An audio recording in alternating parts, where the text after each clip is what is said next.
Hi everyone, I am Rebecca from ChemKnits, and today we are going to dye a sock blank with the AmeriColor Nifty 50 kit.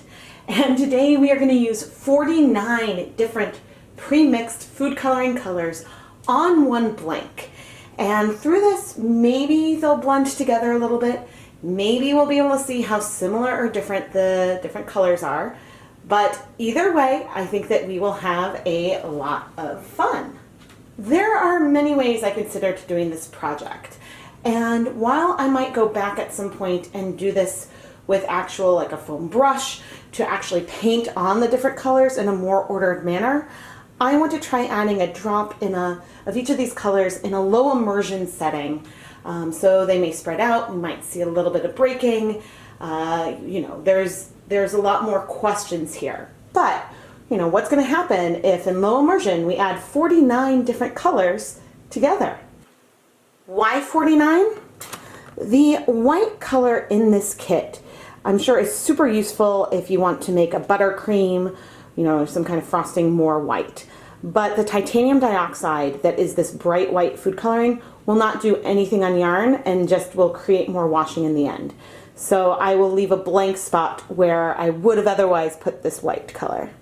I have previously mixed all 50 of these colors together, so I've sort of seen the average or midpoint color. I'll link to that video below if you want to see me mix them all together. But so this way, we're going to technically be mixing them together on one yarn, but they will stay separated because of the low immersion technique.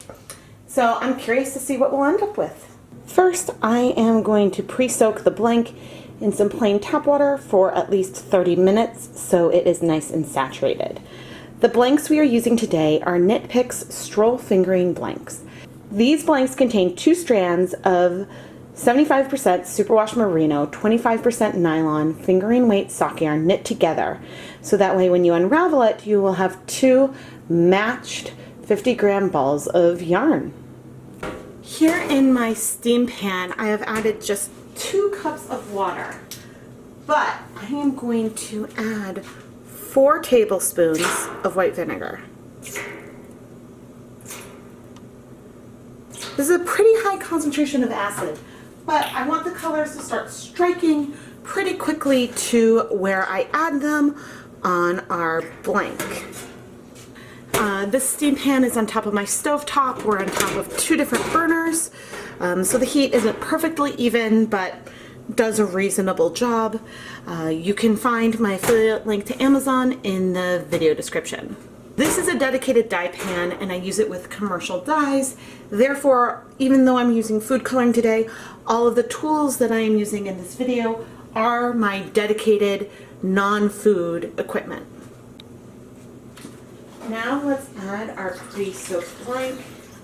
I'm not really squeezing any water out of it because I want some of the water in the blank to come into our pan.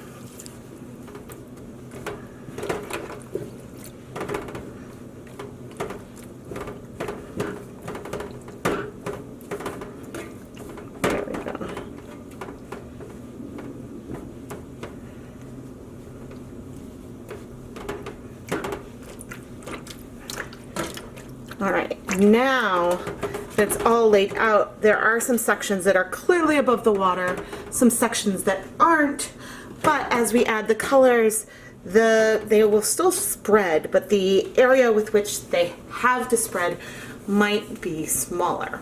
My plan now is to start heating this up. We'll start dropping on the colors, and then after we've done all 49 drops onto here, then I'll use some kind of spoon to sort of like see if things spread out a bit. But I'm going to try to really leave them in place and let any diffusion happen without me manipulating it further. I'm now turning on the burners and we're going to let this start to heat up. And in order to distribute the heat, you can always shake it, although that does sort of mess up the ends. I have found that things end up being reasonably distributed when you set this up, but actually it should heat up pretty quickly, so I'm going to get everything else ready to go. It was barely even a minute before we started seeing some bubbling action, and I am going to turn the heat to low. Now, as we go through the colors, I'm going to go down the rows one at a time. I'm not going to list all of the color names, but I think it should be good. Now, as I learned from when I mixed, oh dear.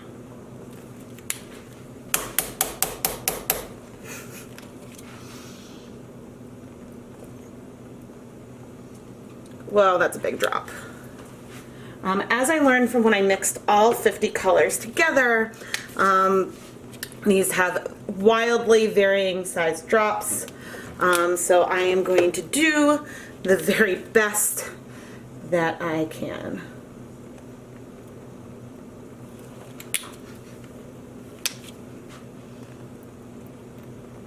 Come on. Come on. Oh no! That went out of order. Alright, so this is not going to be perfect. You got that rogue red drop. You can see just how viscous some of these are.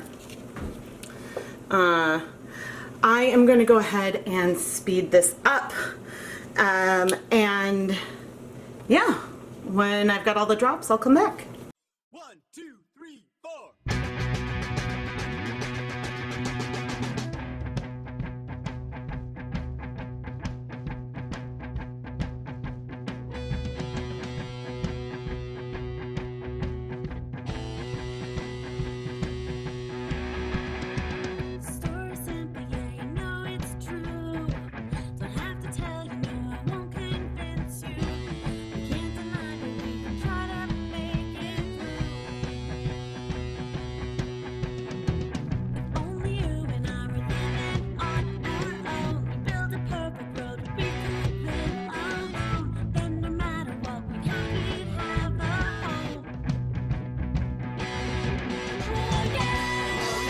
For reference, it took me about 6.5 minutes to add on those 49 drops.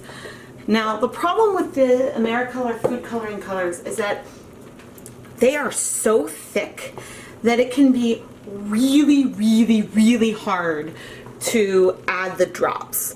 Like super hard to add the drops. So in some cases we did get a small drop, in other cases we got more of a squirt. Either way, I love the way that these colors are blending out already. I'm excited to see what's happening with the folds. The water level is really low. Really low. So I do want to let this go for a little bit. I'm a little worried about how crusty some of the titanium dioxide's looking. But I certainly want to give this bottom row a chance to spread out before I start manipulating things. But I'm going to keep a really close eye on this and the heat, so we don't toast our yarn. Yeah, so there's definitely like some water left. I've got here just some plain water. I'm going to just carefully down these corner edges add a tiny bit of water, just so that way we don't risk anything burning.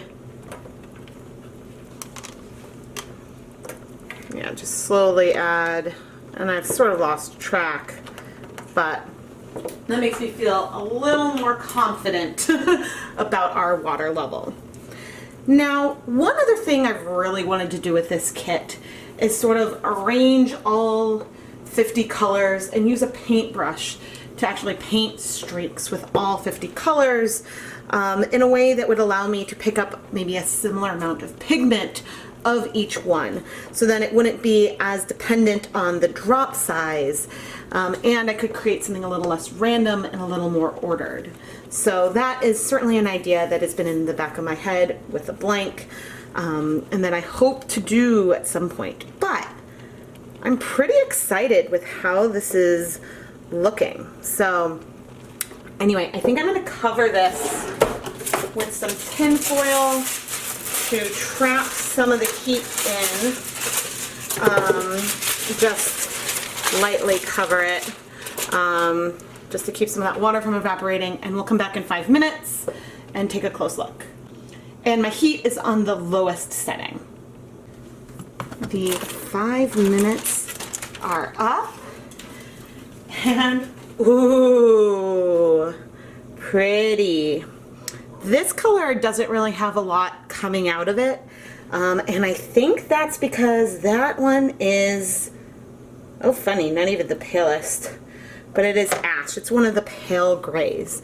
And again, we don't really know what the underside of this is going to look like. This one seems really exciting to me. Oh, okay, that's funny, because that one is violet. They're purple.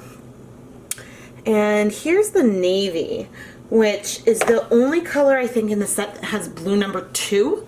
Something that we don't see a ton of, but interesting. Okay, I'm gonna go ahead and add some more water with vinegar around the edge of this. 1 cup water. Let's add 1, 2, 3, 4 tablespoons of vinegar. This is very acidic, very concentrated, and I'm just adding some of this around these edges. This is going to cause some more color bleeding to happen, but I do, now that everything has been added, I want to raise up the water level a bit, raise up the heat a bit, so that way we can try to get these colors to set. And I think that certainly each drop has left a mark where it has been added. But, ooh, I am so excited to see where this goes. And with this level of water, I'm probably still going to cover things up, but I'm not nearly as nervous as I was before. So I'm going to go ahead and cover it, and I'll come back in 10 minutes. But once things start bubbling a bit, I am going to reduce the heat again, because having the tin foil on will also trap moisture and heat in our system. Alright, it has been 10 minutes. Yeah, and this is looking really cool. For reference, this is sort of the order of the box, and the order on the blank, the box, the blank. Now, I'm going to take a trusty spoon and just sort of see, there's still a lot of pigment in here. Ooh wee, there's a lot of pigment. Oh man, that hasn't even like dissolved yet. There is a lot of pigment left. I don't really want to move things around too much. So what I think I am going to do, I have a feeling that this is going to require some rinsing or something. We're on low heat. I'm going to go ahead and leave this on the low heat for 20 minutes. While this won't help if we have some colors that have not absorbed, it might help some of the ones that are in solution absorb. I have a feeling we'll have some rinsing. I don't think I want to move things around too much because I don't want to muddy the colors. So I'm going to leave this on the lowest heat setting for 20 minutes, then we'll come back. The 20 minutes on super low heat is up. Whew. And this is looking really pretty. I'm a little concerned about some of these titanium dioxide. Oh, you know what? That might just be some more gel food coloring that hasn't dissolved. Actually, okay, there is still some water in there, some heat. I'm going to go ahead now and turn off the heat. We've been heating this for a while. I'm just saying, you can see some broken pink. I guess this one, which was I think maybe like a charcoal gray or something, I did sort of pat that one, and so we're seeing some pink mixed in with some of the titanium dioxide. But I am going to move this off of the hot burners. I think I'm actually going to cover it to trap some of the heat in here for a little while. But I'm going to set this aside and let this cool in the pan before we go and wash it. So I took a look at this, which is gorgeous, by the way. But look at those blobs of color. There is a lot of pigment left on here. Like, a lot of pigment. So, this is what we're going to do. I'm laying on, this is just some bare stroll fingering weight yarn. I'm not really squeezing. I'm just sort of tapping. Seeing if maybe I'd be able to pick up. I guess I picked up a little bit of pigment, but it looks like a lot of stuff may have dried. Like I didn't actually get very much. Yeah, like that doesn't, it seems like maybe there's not as much left there as I thought. Okay, I'm gonna go set this guy aside. All right, so much for that idea, but let's start washing. And I sort of want to do it quickly because I don't want any extra pigments to set. But actually, the runoff is looking pretty clear. So that is something. But I know we have a lot of rinsing to do. And clearly, yeah, I mean, you're seeing like solid-ish particles coming out. We've got like solidified type gunk. I hope that that stuff will eventually rinse out. I think from the heat, some of those gels have just struck. But actually, more of the pigment absorbed to the fiber than I expected.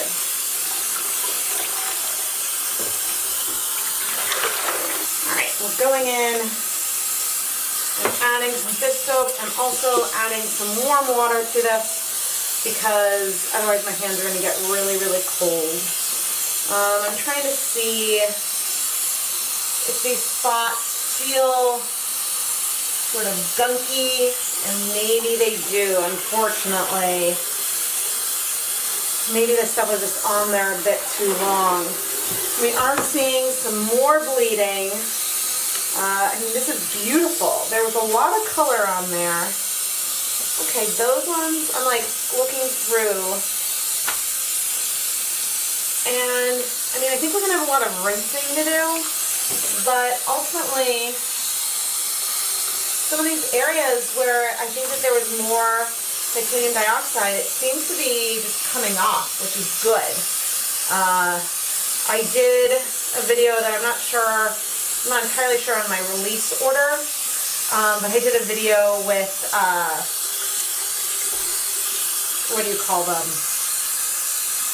Jelly beans. I did a video with jelly beans, and the wax in there definitely did not come out well. So I'm a little nervous about some of those spots. Not gonna lie. But it does appear that things are coming out, and we have a really beautiful and unique colorway going on here. Yeah, I think there's just some of these spots are just going to be hyper pigmented red. I mean, look at that brightness there of that spot. Because those red colors were just striking so fast. We're definitely taking on a pink hue from what we're rinsing out. There's no question about that. I think we had some more white at the beginning, and this yarn is soaking up the bleeding, which I guess stands for a warning. Oh, my hand's taking on some pigment too. When you are dealing with any super pigmented yarn, maybe do a bleed test before mixing it with a white, because if it's something that's going to bleed a lot, And even, you know, when you wash things through the water when it's clear, things might bleed with different conditions or different water hardness and stuff. It's worth checking out because, yeah, you might just need to be careful. But, ooh, this almost looks like a true black. One other thing you can do if you've got yarn with a lot of bleeding is add, you know, a good splash of vinegar to your rinse bath and sort of let things soak a bit. Sometimes that additional vinegar is enough to help whatever is bleeding just set. You could also go ahead and microwave it or steam it again, but sometimes just adding a splash of acid can help. And so I'm going to finish rinsing this. I'm going to wait like 5 or 10 minutes, then I'll finish rinsing this blank. Here we have it, our sock blank that was dyed with 49 colors from the Americolor Nifty 50 set of food coloring. I think that we've got some really, really beautiful tones here. You can see that because of some of the bleeding that we got, since the food coloring drops weren't completely dissolved in the water, we do have a pink wash across the whole skein of yarn. And I think that if I had taken a spoon and really made sure to like dissolve and mix in those colors, we probably would have had less bleeding. However, some of these drops were huge. And so there's really a lot of food coloring here in this project. I think some of the coolest features are that we ended up with something that looks very black down there in the corner. And in some of these more purples, you can see these really deep, intense reds with the blue halos. So you get a little bit of a sense of how some things might break just from looking at the blank a little bit. Clearly this kit runs heavy on colors mixed with red, but that's something that I've talked about a bit in the past. I am really happy that there is still some yellow that is showing through in here and that didn't all get overtaken by the other tones. There are a lot of different yellows in this kit as well, but usually when I'm doing something that involves a lot of colors, the yellow usually gets consumed by the oranges and greens. For once, the wrong side almost has a little more color to it than the right side. I love the way that these colors spread, and you can see these streaks from how this blank was folded in the pot. This is just really, really gorgeous, and I think I definitely want to play around with this technique, maybe using fewer bottles of food coloring, but I'm really, really excited by how this turned out. And this blank is just really, really unique. And I've done so much dyeing and I have never created anything quite like this before. I do want to unravel this blank so that way we can look a little bit at the color progression and think about what kind of fabulous rainbow-tastic socks or mittens or something this could turn into. Because as we unravel this double-stranded blank, we will get 2 perfectly matched 50-gram balls of yarn. This yarn is so cool. There are elements that are very similar to many of the sock blanks I've done before, but since I used so many different colors, the character of the yarn shifts from one end to the other. And so we have something that feels like the end of the yarn feels very much like it's the same yarn as the beginning, but there are these different hues throughout that come and go. And so it's, I think, the clearest to see with some of the yellows and greens and oranges. They sort of each have their place, whereas we have some of these black and purple tones and then that background pink throughout the entire skein. I unraveled this yarn by hand onto my Niddy Noddy so that way I could give a really nice look at the progression and the colors and the speckling, which is something that is a little harder to see when I use my automated skein winder because that just condenses the new skeins a lot more. If you would like to watch me unravel this yarn, you can find a link to that live stream replay in the video description and iCard. When it comes to sock blanks, I always sort of have to face a question. should I unravel it for the video or not? As a customer, I think I would prefer to purchase an intact blank and unravel it myself as I'm knitting, so that way I get to see the surprise of the way the color progressions go. However, as the YouTuber, I want to unravel it because I want to see what it looks like, even if I'm not going to be the one knitting the particular yarn myself. So I would love to hear from all of you. Do you prefer that I show the unraveled yarn in the video? Or would you prefer that I list the hand-dyed blank in my shop?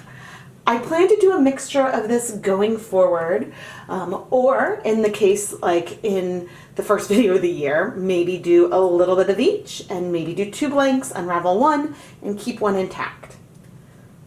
The yarn is not quite done. Now I am going to go and soak this yarn in some plain tap water to help this crimp from unraveling this blank to relax a bit. This makes the yarn a little easier to manage, a little easier to knit with, and a lot less likely to get tangled. Straight off the Knitty Knotty, this crimp is actually a little less than what I normally see. I'm not sure if it's because I had it rest on the Knitty Knotty for a couple days before shooting these video ends, but either way, I do want to help it relax a little further. There will still be a tiny bit of crimp in the final yarn, but it'll be even less than what we see here. I am Rebecca from ChemKnits, and if you enjoyed this video, make sure that you are subscribed to the ChemKnits Tutorials YouTube channel. I release at least 2 new yarn dyeing videos every week, and I really love to play around with different techniques and different ways to bring beautiful color to yarn. Don't forget to also tap that bell icon to turn on notifications so you don't miss the new release of any new content. In the ChemKnits Creations Etsy store, I have dozens and dozens of skeins of yarn, hand-dyed yarn, that have been featured in past and upcoming ChemKnits Tutorials YouTube videos, including a large number of matched unraveled sock blanks that have been featured in various specials. In all of my yarn listings, you can always find the title from the video where I dyed the yarn, so you can always go and see even more information about each of the yarns that I am offering for sale. You can find a link to my shop in the video description and iCard. Thank you so much for watching.